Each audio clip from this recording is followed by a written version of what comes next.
مال ترک نن بیا څه وایې که نه وایې؟ السلام علیکم. خامخا یې وایم پښتانه ډېر مغروره دي، دا ژوند یې په ځان ختم کړی دی. ګوره ورورګیلوي که ورور په غېږ کې زوی راخستی او له خونه راووتی، ورور خوابدی دی. که ورور له ښځې سره مینه کوله، له ښځې سره خوشحاله و، ورونه خوابدي دي.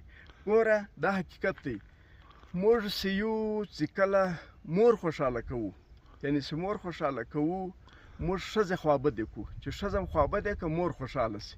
او کوم ښځه خوشحاله و بیا مور خوابدی دی، ورور خوابدی دی، پلار خوابدی دی. موږ په سترخان باندې خپل د 2 کلو زوی نه سو کښېنولی چې کښېنوو، د ورورو د پلارو د نورو سترګې ریډې راختلي خوابدي. د پښتنو د ورورګلوي مقصد دا دی چې ښځې سره به مینه نه کوې بیا ورور خوشحاله دی. د پښتنو د ورورګلوي مقصد دا دی چې اولاد به په غېږ کې نه نیسې، مینه به نه ورسره کوې بیا ورور خوشحاله دی. او که د ښځې سره او د اولاد سره مینه وکړه بیا ورور خوابدی دی. مورګلوي دا ده چې ښځې ته به وخت نه ورکوې، په ښځه به نه درېږې. ښځه کار څونه ستړې وه که هر څونه مطلب ظلم ورسره کېدی، ته به خوله پټه نیسې، بیا مورګلوي سته بیا پلارګلوي سته. ګوره زه حقیقت وایم، موږ ته هر څه معلومیږي، یعنې موږ هر څه وینو. موږ د دې سماج د پښتونولي د دې آینه یو. بل زموږ ورورګلوي په دې ده چې لالا مشر ورور به 10 مړې کړي وي، موږ د ده ملګري یو. اکا دی، اکا به ظلم کړی وي، جبر به یې کړی وي، ناروا به یې کړی، موږ د ده ملګري یو.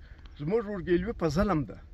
زموږ ورورګلوي چې دی، قرابت چې دی، هغه په ظلم دی. یعنې موږ چې دی هر وخت ورورګلوي چې کړې ده، نورو ته هم تانې ورکړی دی، نورو ته هم پیغور ورکړی دی. په موږ کې چې ماشوم پیدا سي، نر پیدا سي، موږ ټکان کوو. چې په موږ کې یو بل سړی مو اضافه سو، زموږ پاور نور زیات سو.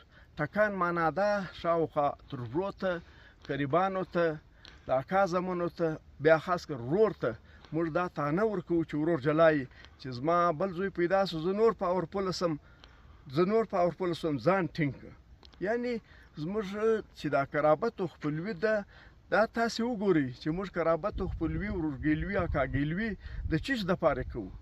واقعي په دې کې مینه ده، واقعي موږ له یو بل سره مخلص یو. موږ د کور د ټول د غړو خیال ساتو، د ښځې، د ورېندارې، د زوی، د اولاد د دا خیال ساتو.